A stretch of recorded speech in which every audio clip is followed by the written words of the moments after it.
தேமுதிக பொதுச் செயலாளர் பிரேமலதா செய்தியாளர்களை சந்தித்து வருகிறார். அந்த காட்சிகளை பார்க்கலாம்.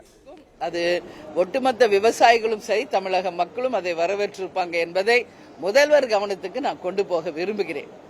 அதனால இது போன்ற நம்மளுடைய மக்கள் தேவையே இன்னைக்கு நிறைய இருக்கு. வேலை வாய்ப்பு ஒரு பக்கம், இன்ஃப்ராஸ்ட்ரக்சரு, இந்த மாதிரி விவசாயிகளுடைய பிரச்சனை, இது எல்லாமே நிறைய இருக்கு. ஸோ அதுலயும் முதல்வர் கவனம் செலுத்தணும்னு நான் கேட்டுக்கிறேன். ஜனதா பார்ட்டி அப்புறமேட்டு லெஃப்ட் பார்ட்டிஸ் சிபிஐ சிபிஎம்ல மாணவர்கள் ப்ரெஸ் பண்றதுக்கான கண்காணிப்பு பண்ணணும், அதை ரிவோக் பண்ணிட்டாங்க. ஆனால் இந்த அறிவிப்பு கொடுத்தவங்களுடைய கருத்து என்ன? இந்த ரிவோக் செய்யப்பட்டிருக்கு, அது முடியும். மாணவர்கள் போராட்டம் நடத்துறாங்க.